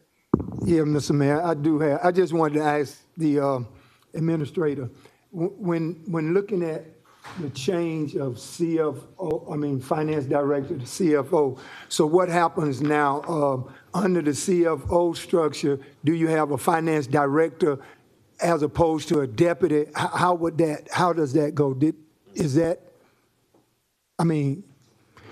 What I'm saying is just about every director now has a deputy director. So if you just change, I understand you're just changing names. So does now the person that works directly up under that CFO, will they be titled as the finance director or deputy CFO? How does that work? It could Have be you given any thought? If you have. Yes, sir. Thank It could be either one. It could Okay. be the deputy or it could be the finance director. It depends on how we're going to structure the respective organization as a whole for the finance department. Okay. I just wanted to know, so when you became the chief information officer, did someone become the deputy chief information officer or somebody became the deputy? What was their title? Their titles were deputy CIO. Deputy, okay, that's good. That's all I want to know. Thank you, ma'am. You're welcome. Commissioner Francine Scott. Thank you, Mayor Johnson. One quick question. With you changing the names, are we following what the charter is saying, or this is something that we're looking in the personnel management? We looked at the PPPM. As it relates to the charter review, the charter documentation, I could not tell you. So we don't know Commissioner Scott, if- okay. But I will tell you the IT director is actually in the charter as well, and it's the chief CIO. That's because we changed that. But I'm, Not the charter. Come on, let's stay in order here. Commissioner Scott, you still have the floor, madam. okay, so we don't know what the charter is saying about changing titles. You're going by what the personnel manager is saying, correct? Yes, ma'am. So I think with that too, Attorney Plunkett, that may be something that we need to look at too, and when you're bringing your review back up, if we are actually following what the charter is saying as well. Thank you. Mr. Mayor, if I can say something? Yes, ma'am. You know, the goal here, Mr. Mayor and members of the governing body, is to try to bring in good qualified people. I tried to look at exactly what we have as our structure and try to improve our structure. As I stated, we did not have a job description for that position. So when HR presented it to me, we reviewed it and we said Chief Information Officer. I understand the point about the charter and everything else. But if we want to proceed and go forward and get the right people in these positions, we're going to have to some kind of way look at how we're doing it. Believe me, I am not trying to overstep any of you. All I'm trying to do is what you hired me for, and that's the best job for this organization. Thank you, Madam Thank you. Administrator. Mayor Pro Tempore, you good, or we ready to vote in the substitute I'm motion? ready to vote. I called for the question before the second substitute motion All was right, there's added. been a call for the question. Madam Clerk, we're voting on the substitute motion presented by Commissioner Jordan Johnson from the first, seconded by Commissioner Francine Scott. I know you saw me in the queue, but I'm gonna let it go. Well, that's been a call for the question. It's all sir. good, but a commissioner has a question. I'm gonna let that one go. Yes, sir. Because Call I'm for the not question. I'm not gonna be openly, Madam Clerk, we're voting on the substitute motion. what you think this is. Substitute motion is a wait for Attorney Plunkett to provide information regarding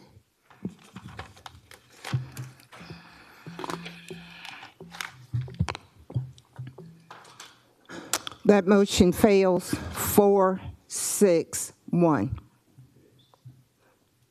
That's with Mr. Jordan Johnson voting yes, Ms. Pulliam, Mr. Lewis, Ms. Francine Scott voting no, Ms. Rice, Mr. Clark, Ms. Slindeck, Mr. Garrett, Mr. Wayne Guilfoyle, and Mayor Johnson. Abstaining is Mr. Mason. Thank you, Madam Clerk. Let's vote on the original motion made by Mayor Pro Tempore Wayne Guilfoyle. Yes, can you restate that motion, please?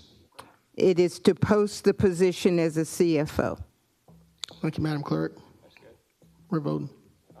Finance Director is the CFO position. Yes, I think they decided to reclassify it to the Chief Financial Officer from the Finance Director title. Reclassify?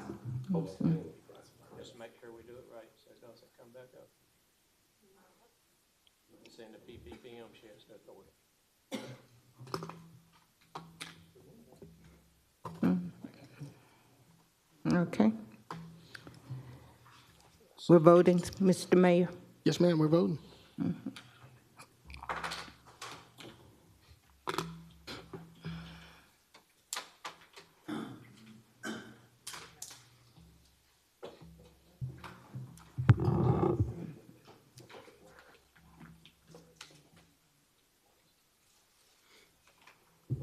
That motion carries 10-1 with Mr. Jordan Johnson voting no. Point of privilege, Mr. Mayor. Yes, sir. Commissioner Johnson would like a point of personal privilege. I want to make a personal privilege just to state that in the next meeting where Mr. Plunkett brings back the determination whether or not who has what authorities, I want us to remember that the decisions that we make as a body here, people are watching, the departments are watching, everyone else is watching. So my point of privilege is if we're going to do something as a body, we need to stand on it and stick with it.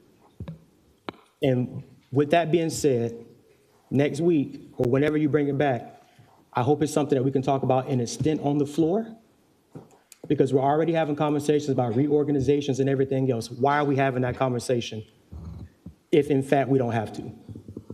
So I want to put it out as a point of privilege. Thank you, Commissioner Johnson. I think that motion to engage Attorney Plunkett to present an opinion failed. Well, I think if we have an attorney that we're paying full time the way that we are, I think it makes sense that he comes back with some type of recommendation about what can happen. Because again, if that's the case, then why did we have a conversation about reorganizing the department last week if the administrator can do it? Why? And is the commission okay with that? Is the commission okay with relinquishing that say-so or that whatever type of authority to one person, whether that's Ms. Allen or anybody else? So folks can be mad at me all they want to. I'm okay. But the point here is we have a set of rules and we need to try to stick by them. So regardless if it was a vote or not, I think the attorney owes us a determination. Again, this body failed to approve that motion. Well, it'll be back. Yes, sir. All right. Chime in. I mean, that's what we pay him for. Mr. Mayor, while there was not a motion to move forward with this, I think it is incumbent upon me to have a better grasp of the question, and I will be doing that research, and if one of the commissioners or more than one wants me to provide that information, I'll be more than happy to do it.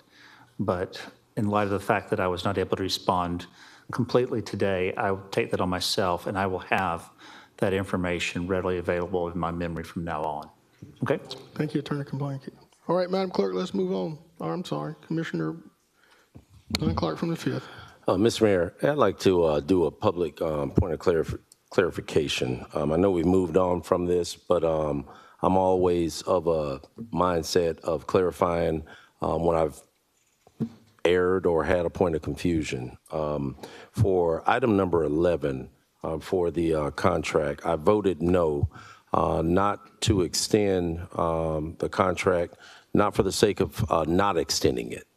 My point of voting no was to add a point in the motion to give us a moment for procurement to start the rebid, since we don't have a rebid already established in place.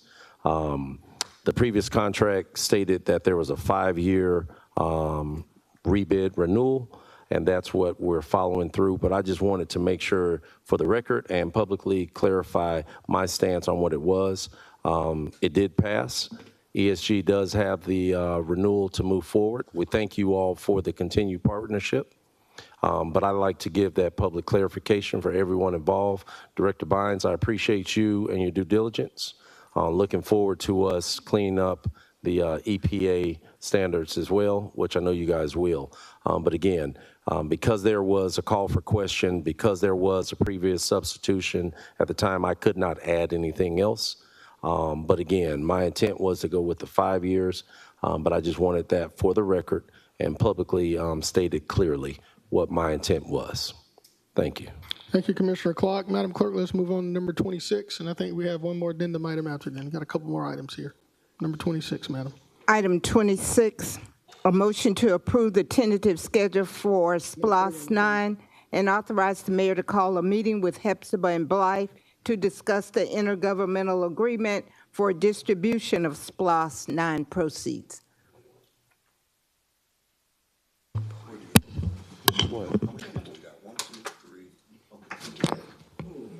All right, Madam Administrator, it's you.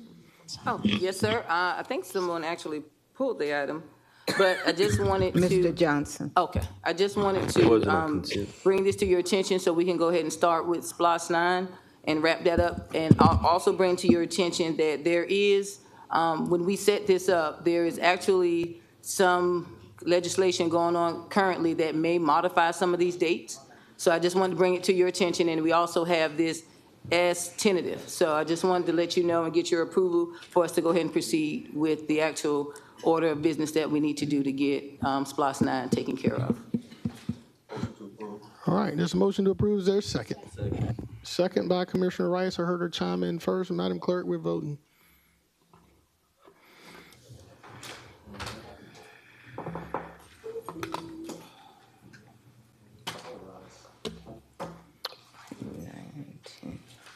That motion carries with Ms. Scott and Mr. Guilfoyle out. Thank you, Madam Clerk. Let's go to item number 3, and this is a very important item on our addendum.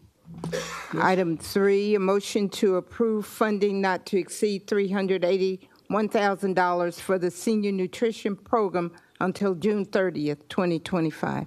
Madam Administrator. Yes, sir. Mr. Mayor, members of the governing body, the Recreation Director actually received a letter from our Central Savannah River Area Regional Commission.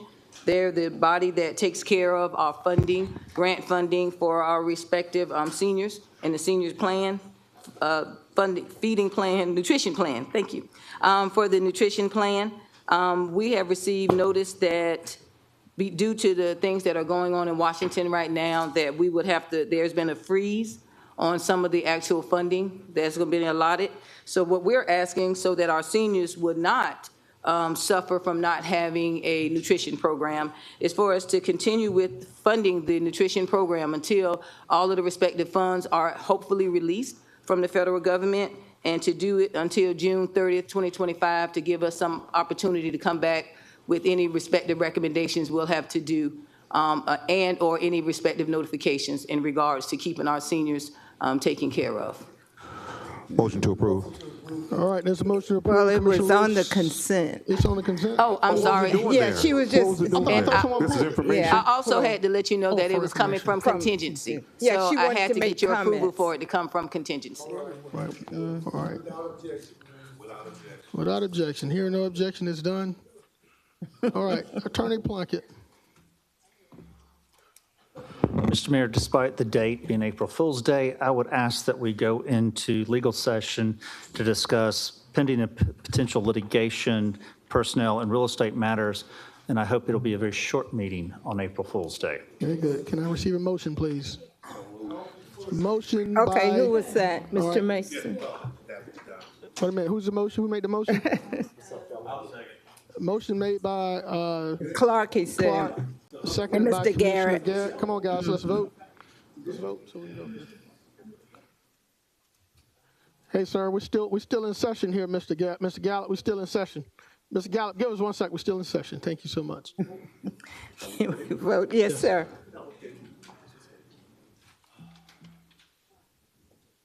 Ms. Rice?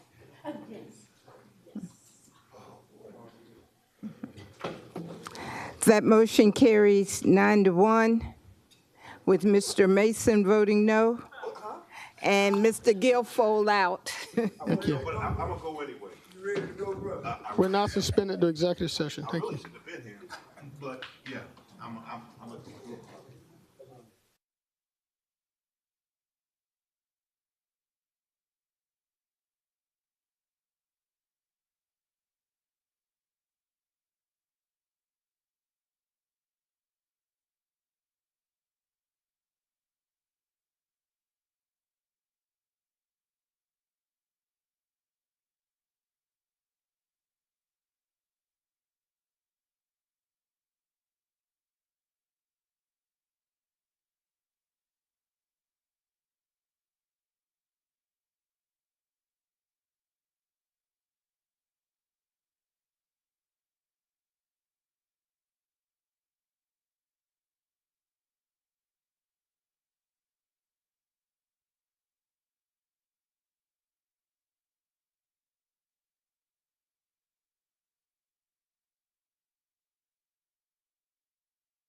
All right. Madam Clerk, I'll call this session back to order. Attorney Plunkett. Mr. Mayor, we request a motion for the mayor to authorize the closed meeting affidavit. There's a motion by Commissioner Clark, seconded by Commissioner Alvin Mason. Madam Clerk, we're voting.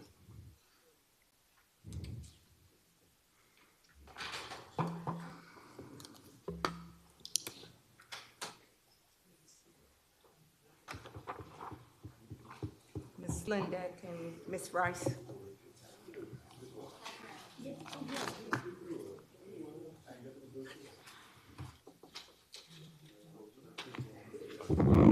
That motion carries with Mr. Guilfoyle out.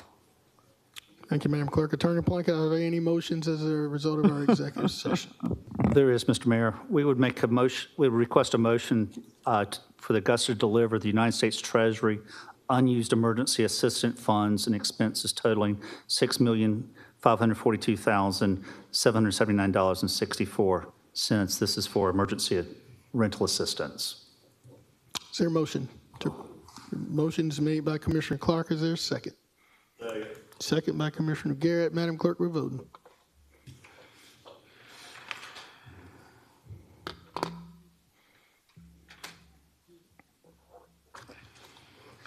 That motion carries 9-1, with Ms. Pulliam voting no and Mr. Guilfoyle out. Thank you, Madam Clerk. Attorney Plunkett, are there any other motions? Mr. Mayor, not as a result of the legal session, but there was one addendum item that was left off earlier today. The administrator can address it, but there was to be an item to approve the purchase of sanitary sewer improvements located on and near the municipal golf course from TPP LLC at a price not to exceed $700,000 and payable over 5 years. That should have been added added earlier today. Thank you, Attorney Plunkett. Madam Clerk, are you aware of that motion? Is that good by reading it into the record? Yeah, we'll take care of it. Can you read that in for the record for us, please? Okay, just got a motion, Mr. Mayor? All right, is there a motion? Motion to approve. Yeah. All right, there's a motion to approve by Commissioner Rice, seconded by Commissioner Mason. We're voting. We added it without objection.